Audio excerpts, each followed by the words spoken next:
아브라함이 하나님의 약속의 말씀을 따라서 가나안 땅에 도착했습니다. 하나님의 약속 하나만을 붙들고 갈대아의 우르를 떠났고 아버지 데라와 함께 하란에 주저앉고 싶은 유혹을 떨치고 다시 일어나서 마침내 가나안 세겜 땅에 도착해서 첫 제단을 쌓고 예배를 드렸습니다. 하나님이 보여주신 바로 약속하신 바로 그 땅입니다. 그러나 그 땅에는 이미 가나안 족속들이 살고 있었습니다. 그 누구도 아브라함을 환영하지 않았습니다. 이처럼 믿음의 현실은 언제나 냉혹합니다. 그가 약속의 땅 가나안에서 맞닥뜨린 현실은 배고픔이었습니다. 우리 10절의 말씀을 봅니다. 그 땅에 기근이 들었으므로 아브라함이 애굽에 거류하려고 그리로 내려갔으니 이는 그 땅에 기근이 심하였습니다. 아멘. 여러분, 누구도 쉽게 떠날 수 없을 만큼 담대한 믿음의 결정을 내려서 믿음의 길을 담대하게 떠나서 하나님이 가라 하시는 곳까지 갔습니다. 그런데 그곳에서 기다리고 있는 것이 무엇입니까? 여러분, 기근입니다. 여러분, 쉽게 이해가 되지 않습니다. 여러분, 전능하신 하나님이 우리를 부르셔서 우리를 오라고 하셨으니 여러분, 왔으면 모든 것이 잘 풀려야 하는 것 아닌가요? 그래야 믿음의 길을 따라가는 보람도 있을 것입니다. 그런데 대체 무엇 때문에 아브라함을 부르셔서 이곳에서 기근을 만나게 하신 것입니까? 호를 단신으로 왔다라면 견딜만 했을지도 모릅니다. 하지만 그에게는 가족이 있었고 그들의 생명이 달려있는 문제였습니다. 하나님을 모르고 믿지 않았을 때도 잘 먹고 잘 살았는데 왜 제대로 믿어보겠다라고 하는 사람에게 이러한 일이 닥치는 것입니까? 왜 이런 어려움을 만나야 하는 것입니까? 저도 이제 2012년에 이제 소망이가 태어난 지 한 반년 정도, 한 7, 8개월 됐을 때에 이제 중앙아시아 키르기즈스탄으로 갔습니다. 이 선교단체를 통해서 갔는데 이제 아무리 내가 돈이 많아도 풍성하게 그 돈을 사용할 수 없었어요. 거기 선교단체에서 책정해 준 금액만을 사용했습니다. 그래서 거기서 지내는데 한 달에 한 300불 정도 집세 나가고 거기에서 이제 그때 소망이 어렸으니까 기저귀 값도 하고 분유 값도 나가고 이제 우리 생활하는 생필품 사고 밥도 사 먹고 그다음에 나가서 전도하고 친구들을 만나면 현지인들 만나서 같이 밥도 먹고 차도 먹고 아무리 제가 젊은 척해도 만나는 현지인들은 보통 대부분 이제 17살, 우리나라로 치면 이제 19살, 20살, 21살 이런 애들이거든요. 밥을 얻어 먹을 수는 없잖아요. 한국에서 왔고 또 복음도 전하는데 그들 마음을 열어야 되니까 밥도 사주고 또 연말 연시가 되면 그 친구들은 파티를 많이 하거든요. 그래서 그동안 만났던 관계했던 친구들을 불러 모아서 집에서 파티도 하고 비빔밥도 만들어주고 이제 그런 시간들을 많이 가지게 되죠.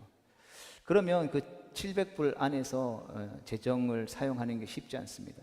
그러니까 현지 친구들을 많이 만나면 많이 만날수록 그들을 집에 들여서 밥을 먹이고 복음을 전하고 그들과 함께 시간들을 보내면 보낼수록 여러분 우리 가정에 생활할 수 있는 재정이 줄어들죠. 그러다가 이제 연말 연시에 파티들도 많이 하고 하다 보니까 이제 그 생활비를 이제 다른 선교사님한테 이제 받아야 되거든요. 통장이랑 이런 게 없으니까 대신 받아야 되는데 그 받을 날짜가 한 일주일 넘게 남은 거예요. 근데 이제 돈은 없고 그러다 보니까 이제 소망이 그때 이렇게 과자 이런 거 좋아하고 하는데 이제 거의 일주일 한 열흘 동안 간식도 못 먹고 어디 집 밖에도 못 나가고 돈이 없으니까 집 밖에도 못 나가고 이렇게 있는데 돈 받는 날이 된 거예요. 그래서 이제 몇몇 선교사님들이 하고 이제 그 선배 선교사님 지용호에서 이제 같이 이제 예배드리고 이제 교제하고 하는 시간에 이제 비스켓이요, 물고기 모양 비스켓 하나를 이제 그 시장에 가면 그냥 이만한 봉지에다가 싸게 팔거든요. 이제 거기 선교사님이 그거 과자로 이렇게 내놨어요. 그때 소망이가 그거 보자마자 며칠 동안 간식을 못 먹으니까 가서 이렇게 먹는 모습을 보는데 마음 한켠에 참 여러 가지 복잡한 마음이 들더라고요. 그때 느꼈던 그 기분이었었던 것 같아요. 하나님의 나라를 위해서, 하나님의 영광을 위해서 모든 안락하고 편안한 삶을 벗어던지고 이 선교지까지 왔는데 다른 것도 아니고 내가 굶는 거야 100번 1000번 그거 할 수 있는데 이 자녀에게까지 내가 현지 영혼들을 한 명 만나면 소망이가 먹을 수 있는 간식을 못 주는 거예요. 여러분 이 사역자로서의 그 마음과 아버지로서의 마음이 춘달하는 거예요. 그래서 내가 현지 친구를 만나서 야 햄버거 하나 먹자 먹으면서 이야기하자. 근데 이 햄버거를 하나 사 먹으면 이 소망이 일주일 동안 며칠 동안 간식을 못 사는 거예요. 왜 이런 어려움을 겪어야지? 이왕 선교하는 거 좀 넉넉하게 선교할 수 있잖아. 자녀들 아예 후원해 주는 데가 없다라면 상관없겠지만 후원해 줄 수 있는 사람들이 있으면 자녀를 위해서 과자 사 먹을 그 정도는 돈을 사용해도 되지 않을까? 그런 생각들이 머릿속에 온통 들게 됐죠. 물론 사역을 처음 시작하던 시기였고 저희 아내도 그렇고 저도 그렇고 그런 재정에 대한 훈련들이 필요했기 때문에 하나님께서 그렇게 하신 줄로 믿고, 그 훈련들이 이후에 사역들을 하면서도 참 많은 밑거름이 되었습니다. 그럼에도 불구하고 우리가 살아가는 삶에 있어서 가장 흔히 찾아오는 고민입니다. 지금도 마찬가지죠. 그때 이후에 그렇게 훈련이 되었다고 해서 지금 그런 문제에 대해서 고민하지 않는 것이 아닙니다. 하나님을 믿기 시작하면서부터 이 먹고 사는 문제들에 대해서 힘들어지는 경우, 왜 이런 일이 생기느냐라는 것입니다. 여러분, 답은 분명하죠. 왜 그렇습니까? 우리가 하나님을 믿기로 결정했기 때문이라는 것이죠. 여러분, 우리가 더 이상 바벨탑을 쌓지 않고 이제 제단을 쌓겠다라고 마음먹기 때문이라는 것이죠. 하나님께 제단을 쌓고 하나님만을 의지하는 하나님의 사람이 되겠다라고 선포했기 때문인 것입니다. 우리가 믿음으로 살 것을 선포하고 더 이상 자기 자신과 세상이 아닌 하나님 한 분만을 의지하겠다라고 결심했기 때문이라는 것이죠. 그리고 하나님은 이러한 믿음이 진짜인지 가짜인지를 확인해 보겠다라고 우리에게 말씀하시는 것입니다. 여러분, 이것이 믿음의 길을 걸어가서 마주했던 첫 번째 시련이요, 첫 번째 관문이었습니다. 내게 주어진 믿음이 진짜인가 가짜인가를 드러내 보이는 시험인 것이죠. 여러분, 우리 인생에 있어서 대부분의 시험들은 여러분 먹고 사는 일로 시작됩니다. 자기가 가지고 있는 믿음이 어떠한지를 알 수 있는 가장 쉬운 길은 배고픔을 겪어보는 것이죠. 여러분, 예수님도 이 땅에서 공생애를 시작하기 전에 이 시험을 치르셔야만 했습니다. 40일 동안 광야로 나아가 금식하시면서 예수님에게 마귀가, 메시아가 굶주린다라는 것이 말이 되느냐라고 예수님을 유혹했죠. 그 능력이면 이 돌로 떡을 만들어 먹을 수 있으니 당장 배고픔을 면해, 사람들이 뭐라고 생각하겠어? 라고 재촉하죠. 이때 예수님이 뭐라고 말씀하십니까? 사람이 떡으로만 사는 것이 아니요 하나님의 입에서 나오는 모든 말씀으로 산다라고 말씀하시면서 그 사탄의 유혹을 물리치셨습니다. 이런 사람은 뭘로 산다고요? 떡으로 사는 것이 아니라 하나님의 말씀으로 산다라는 것입니다. 여러분, 우리가 예수님을 믿기 시작했다라면, 우리가 믿음을 있다라고 한다라면 이 믿음은 여기서부터 출발해야 한다라는 것이죠. 여러분, 갈대아 우르의 삶과 하나님이 인도하신 가나안에 도착한 믿음의 사람 아브라함의 삶은 어떻게 대비되는 것입니까? 사람이 떡으로 사느냐 아니면 떡이 아닌 말씀으로 사느냐의 이 갈림길에 놓여져 있는 것입니다. 여러분, 그런데 먹을 것이 풍족하고 내게 주어진 통장의 잔고가 넉넉할 때는 여러분 이렇게 대답하기 쉽습니다. 나는 떡으로 살지 않고 돈으로 살지 않겠다라고 말해도 여러분 당장 먹고 살 게 있기 때문에 걱정할 것이 없습니다. 그런데 문제는 정말 돈이 떨어졌을 때에, 정말 큰 어려움을 겪었을 때에, 물질로 인해 어려움을 당하거나 물질이 오히려 부족한 게 아니라 없다가 늘어났을 때에 우리는 선뜻 대답하기 어렵다라는 것이죠. 2, 3만, 10만 원 이렇게 있을 때 5천 원, 만 원 여러분 헌금하는 거 쉽죠. 11조 하는 거 쉽습니다. 그런데 갑자기 내게 1억이 생겼다라고 생각해 봅시다. 10억이 생겼다라고 생각해 봅시다. 10억 중에 1억 11조 하라고 하면 할 수 있을까요? 10억 주신 하나님 앞에 감사하니까, 내게 주신 거 공짜니까 내가 하나님이 필요한 일들에 사용할 수 있도록 한 5억 정도는 헌금해야지. 여러분, 이거 가능하겠습니까? 가능하지 않습니다. 내가 통장 잔고에 넉넉히 있고 재정에 어려움이 없을 때 나는 떡으로만 사는 것이 아니라 하나님의 말씀으로 삽니다. 주일도 잘 지키고 새벽 예배도 나오고 수요일도 나오고 금요기도회도 나오고 할 수 있는 모든 것을 다 하죠. 그런데 살아가다가 재정적인 어려움이 딱딱 치면 우리가 가장 먼저 하는 게 무엇입니까? 주일에도 일할 곳을 찾죠. 왜요? 돈 벌어야 되니까. 하나님의 말씀으로 산다라고 선뜻 말하기 어렵다라는 것입니다. 여러분, 이때 믿음의 뿌리가 드러나는 것이죠. 여러분, 막상 돈이 없는 현실에 부딪히니까 그동안 하나님의 말씀보다는 돈으로 살았음을 우리가 깨닫게 되어지는 것이죠. 동일하게 아브라함이 오늘 본문에서 위기에 처했습니다.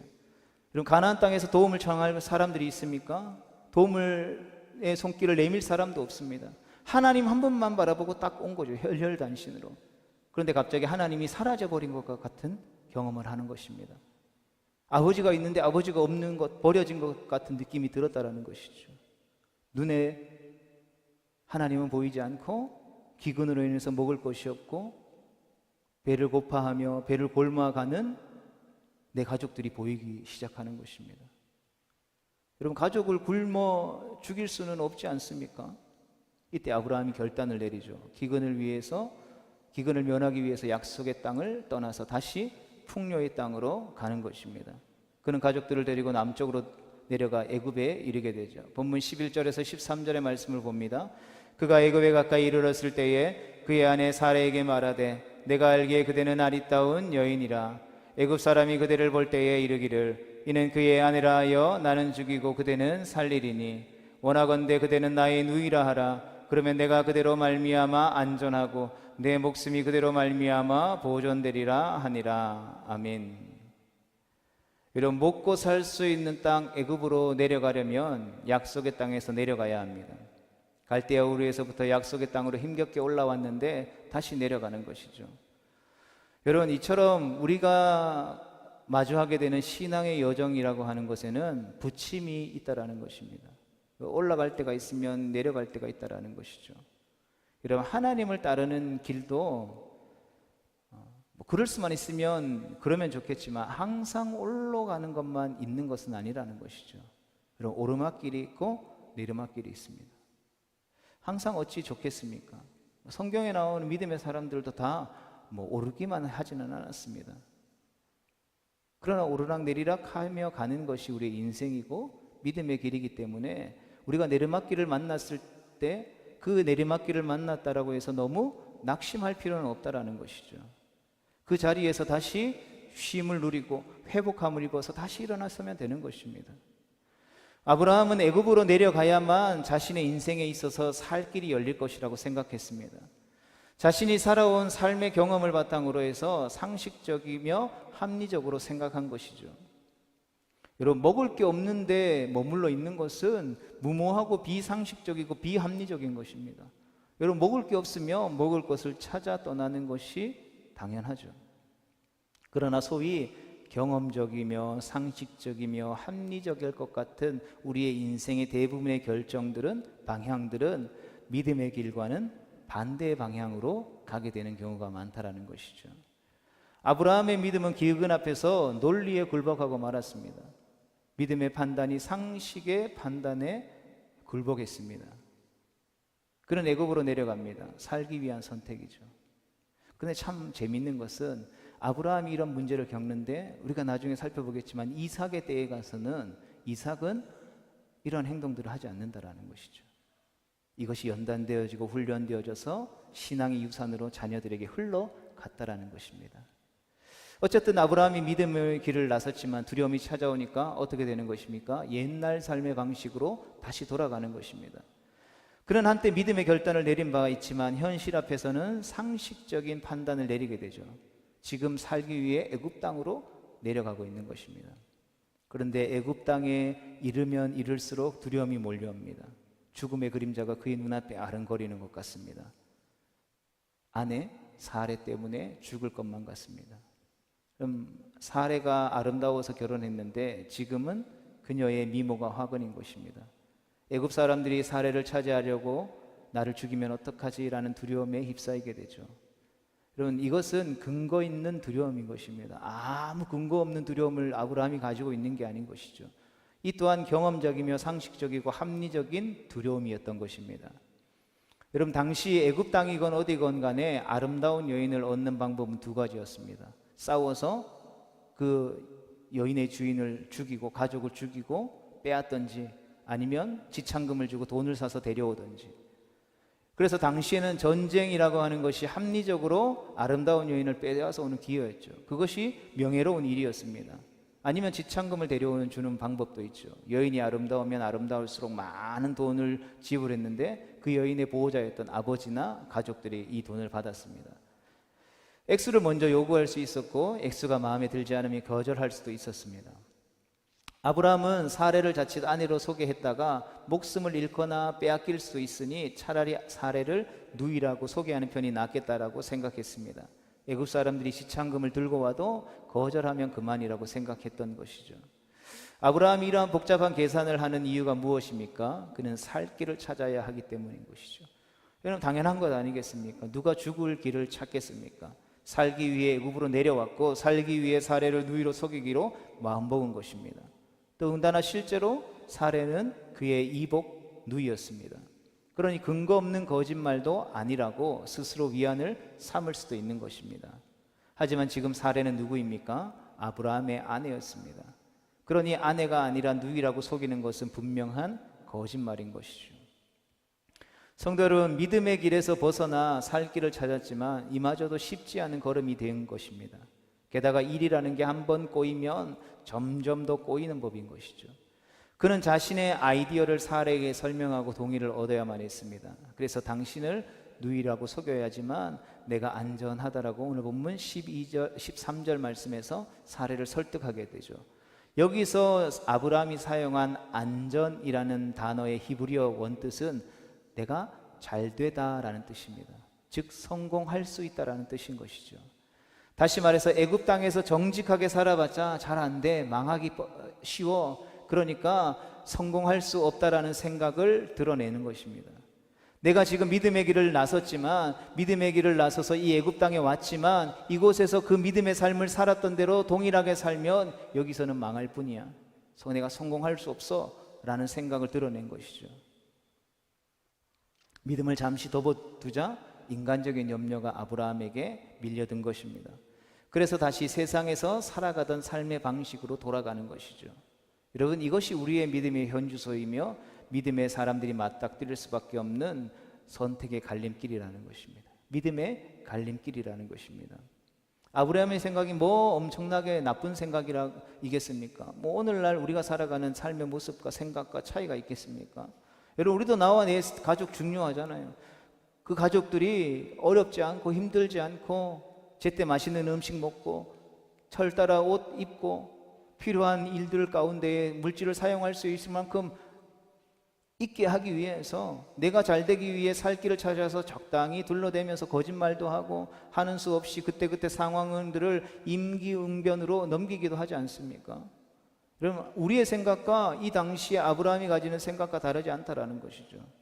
성도 여러분, 아브라함의 이야기는 옛날 이야기이긴 동시에 오늘을 살아가는 현대 이야기도 하다라는 것입니다. 믿음의 조상의 이야기인 동시에 믿음의 후손들의 이야기인 것이죠. 그럼 다 잘 살자고, 다 잘 되자고 믿는 것인데 믿음의 길에 들어서고 보니 내 생각대로 되지 않습니다. 이런 상상하고 기대했던 것과 다른 길을 만납니다. 이러면 자꾸 어긋나는 것 같습니다. 계속해서 14절부터 15절의 말씀을 보겠습니다.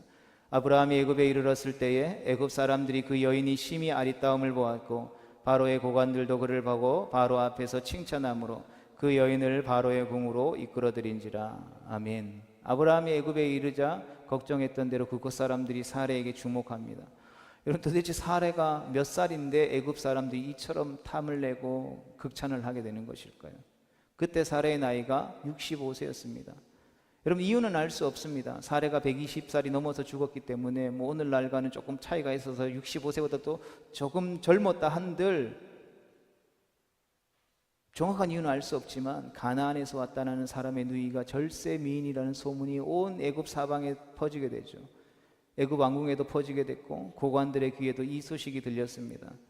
그러다 보니 그 이야기가 이집트를 다스리는 왕인 바로의 귀에게까지 들어가고 말았습니다. 그리고 결국 바로가 사레를 데려오기로 마음먹었습니다. 여러분, 애굽을 다스리는 왕의 뜻을 누가 꺾을 수 있겠습니까? 하나님을 섬기지 않는 세상의 왕의 마음을 누가 꺾을 수 있겠습니까? 바로가 막대한 지참금을 주고 사레를 데려갑니다. 이어지는 16절의 말씀입니다. 이에 바로가 그로 말미암아 아브라함을 후대함으로 아브라함이 양과 소와 노비와 암수 나귀와 낙타를 얻었더라. 아멘. 아브라함은 바로로부터 많은 지참금을 받았죠. 갑자기 부자가 됐다라는 것입니다. 사레가 그냥 누이기만 했다면 그녀를 애굽 왕실에 시집 보냈으니 기뻐서 춤출 일이겠죠.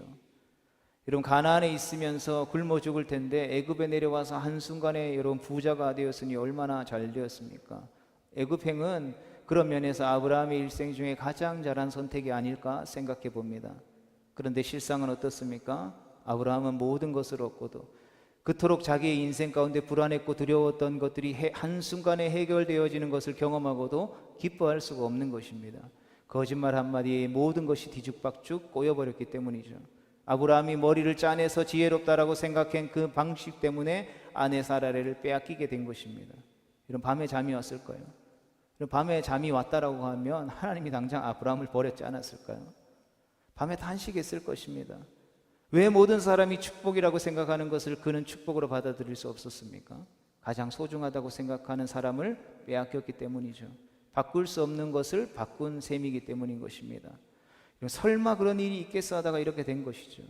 자기 힘으로 도저히 어떻게 해볼 도리가 없고 무슨 수를 써도 돌이킬 수 없는 어려움에 빠진 것입니다. 이때 아마도 아브라함이 하나님 앞에 기도하지 않았을까요? 그리고 애굽 땅에 내려올 때 하나님께 여쭤보지 않고 혼자 결정하고 내려온 것을 회개하지 않았을까요?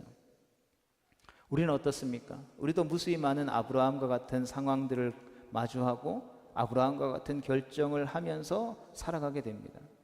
그런데 성도 여러분, 여전히 우리가 이 말씀을 바라보면서 여전히 우리 가운데 드는 의문이 있습니다. 그것은 바로 믿음으로 떠나는 길에 왜 이런 일이 생기냐라는 것입니다. 기도도 했고 확실한 하나님의 응답도 받고 선택했는데 왜 이러한 일들이 생기느냐라는 것입니다. 그러나 우리가 기억해야 될 것은 하나님이 생각하시는 것과 우리가 생각하는 것은 다르다라는 것입니다. 그리고 하나님의 생각이 내 생각과 뒤섞이면 이런 일들이 벌어지는 것은 당연하다라는 것이죠.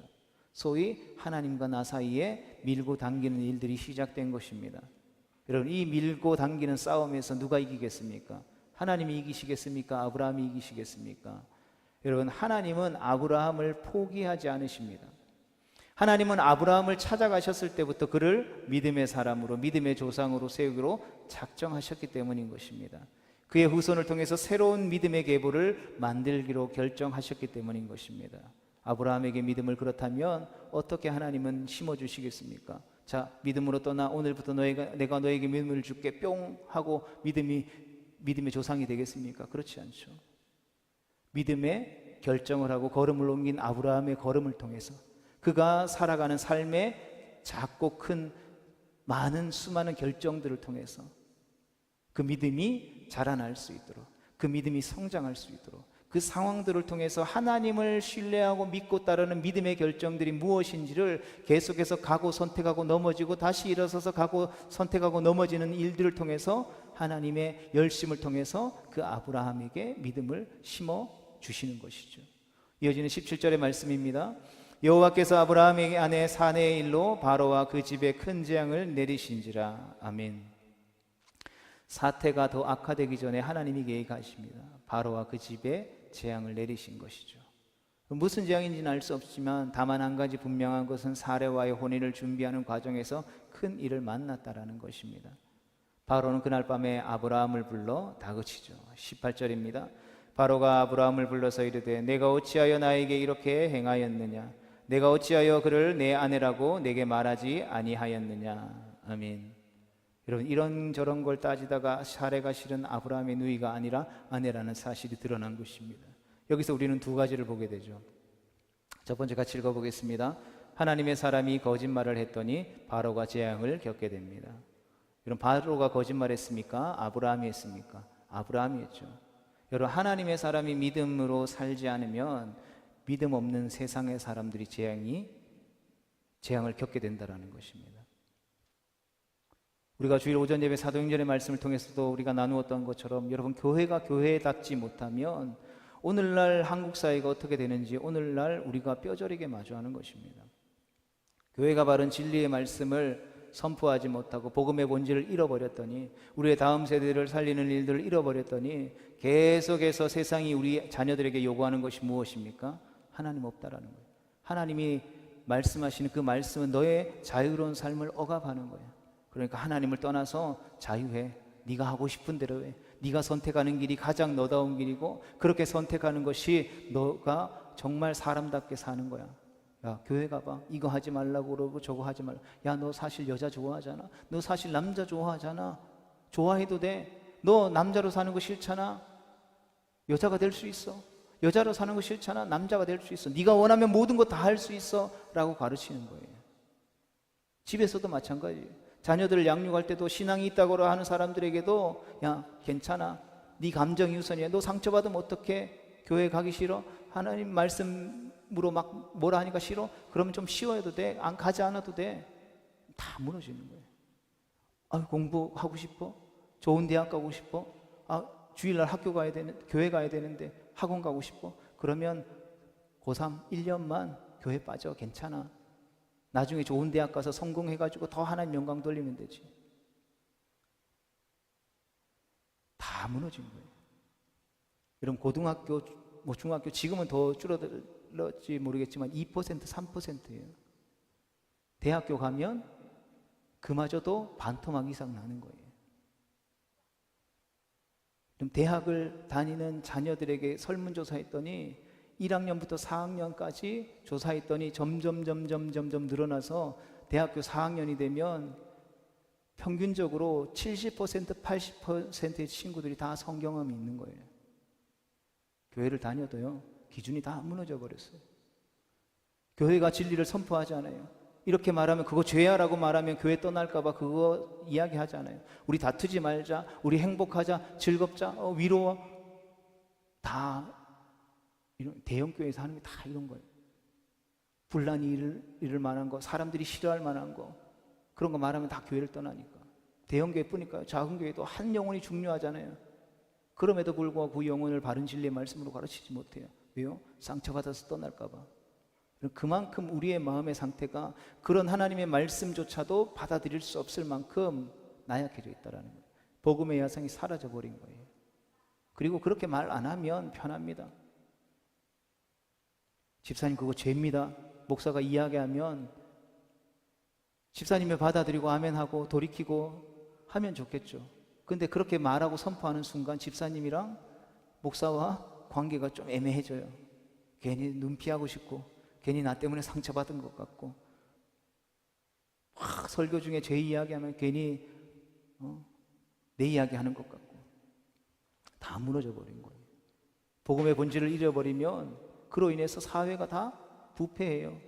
오히려 세상 사람들이 교회를 걱정해요. 여러분, 이것이 이 이야기가 주는 메시지라는 것입니다. 믿음으로 사는 사람들이 바르고 정직해야 할 이유가 바로 여기 있다라는 것이죠. 이 땅을 다스리고 정복하며 살아야 하는 이유가 여기 있다라는 것입니다. 내가 복이라는 말은 내가 기준이 된다라는 말입니다. 하나님이 너는 복이 될 거다 라고 말한 것은 너가 세상의 기준이 될 거야 라고 말한 것이죠. 그래서 내가 기준을 놓치면, 기준이 되는 하나님의 말씀을 놓치면, 우리의 삶의 중심이 되신 예수님을 놓치면 다른 사람들이 재앙을 맞이하게 되는 어처구니 없는 일이 벌어지는 것이죠. 믿음의 사람들이 믿음을 저버린 탓에 믿음 없는 사람들이 겪는 고난을 우리가 기억해야 하는 것입니다. 두 번째로 보게 되는 것은 이거죠. 바로가 아브라함을 불러서 내가 어찌하여 그를 내 아내라고 내게 말하지 아니하였느냐라고 힐난합니다. 두 번째 같이 읽어볼까요? 믿음의 사람이 믿음 없는 사람에게서 야단을 맞습니다. 여러분, 우리가 믿음을 떠나면 하나님을 모르는 사람들이 재앙을 겪을 뿐만 아니라 우리가 그들로부터 비난받게 된다는 것이죠. 여러분, 오늘날 이 땅의 교회가 세상으로부터 조롱받는 것이 우연일까요? 뭐 관심 없으실 수 있겠지만 뭐 인터넷이나 뭐 SNS나 뭐 이런 데 보면은 막 교회 욕하는 거 엄청나게 많습니다. 물론 그 교회를 무너뜨리기 위해서 악한 세력들이 장난치는 걸 수 있겠지만 일반 살아가는 사람들은 또 그런 것에 또 호응합니다. 그런데 이게 우연일까요? 우리는 너무 잘하고 있는데 세상이 우리를 괜히 욕하는 것일까요? 그렇지 않습니다. 우리가 이 메시지를 통해서 반드시 기억할 수 있어야 하는 것이죠. 교회는 세상의 근심과 걱정거리가 아니라 세상이 의지해야 될 구원의 방주가 되어야 하는 것입니다. 본문 19절 20절의 말씀을 우리 마지막으로 보겠습니다. 내가 어찌 그를 누이라 하여 내가 그를 데려다가 아내를 삼게 하였느냐. 내 아내가 여기 있으니 이제 데려가라 하고 바로가 사람들에게 그 일을 명하며 그들이 그와 함께 그의 아내와 그의 모든 소유를 보내었더라. 아멘. 우리가 이 말씀을 통해서 한 가지 놓치지 말아야 할 것이 있습니다. 그것은 믿는 사람은 변명할 자격이 없는 것입니다. 여러분, 하나님이 믿는 사람들을 이미 복되게 하셨기 때문인 것이죠. 믿는 사람을 복의 기준으로 삼으셨기 때문인 것입니다. 그럼 믿는 사람이 자신이 살아가는 삶의 방식을 통해서 하나님의 복을 흘려보내야 하기 때문인 것입니다. 이것이 하나님이 우리에게 주신 하나님의 권세인 것이죠. 이 권세는 권리이자 의무인 것입니다. 하나님의 권세로 사는 것이 권리고 하나님의 권세를 드러내야 하는 것은 책임인 것입니다. 그러므로 우리가 하나님의 말씀대로 살지 않았다면 어떤 경우든 변명의 여지가 없는 것이죠. 우리가 변명하는 순간 권세는 권세로서의 가치를 잃어버리는 것입니다. 변명하는 순간 특권은 특권으로서의 가치를 잃어버리는 것이죠. 인간의 권세는 권리와 책임인 것입니다. 인간으로 태어난 것이 권리이고 인간으로 사는 것이 책임이죠. 인간처럼 살 수 있는 권리가 있지만 동시에 짐승처럼 살지 말아야 할 책임도 있다라는 것입니다. 그런데 믿음의 사람이 된다라는 것은 또 다른 차원이죠. 하나님을 믿는다라는 것은 이제 하나님을 닮은 사람이 될 수 있는 특권을 받았다라는 것입니다. 동시에 그 하나님의 형상을 닮은 자로서 주어지는 책임이 있다라는 것이죠. 그러나 변명은 곧 책임의 포기를 의미하는 것입니다. 동시에 권리의 포기를 뜻하는 것이죠. 따라서 성도가 된다라는 것은 특권인 동시에 책임이 주어진다라는 것입니다. 그리고 겪어야 할 고난을 회피하는 것은 곧 책임의 포기인 것이죠. 하나님의 뜻에 순종해야 할 책임을 포기하는 것이라는 것입니다.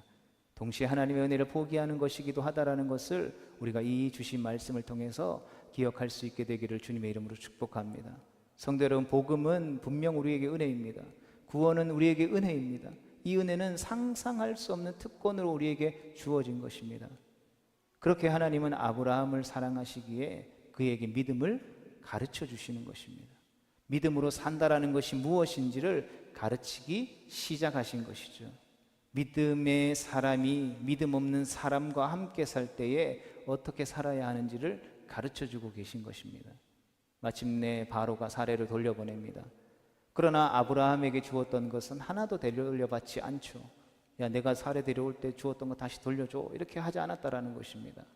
어떤 사람들은 이 부분에 막 은혜를 받을지 모릅니다. 어쨌건 아브라함과 사례는 고생했지만 그 덕분에 많은 것을 누리고 행복해지는 부자가 되었다라고 생각할지도 모릅니다. 그 정도 재산 받았다라고 하면 그 정도 고생은 감수하고 말겠다라고 생각할지도 모르겠습니다. 그러나 우리는 주의해야 합니다. 아브라함이 걸어야 할 믿음의 여정은 이제 시작에 불과하다라는 것을, 하나님은 계속해서 아브라함을 믿음의 조상으로 그의 신앙이 온전한 신앙이 될 수 있도록 빚고 계시다라는 것입니다.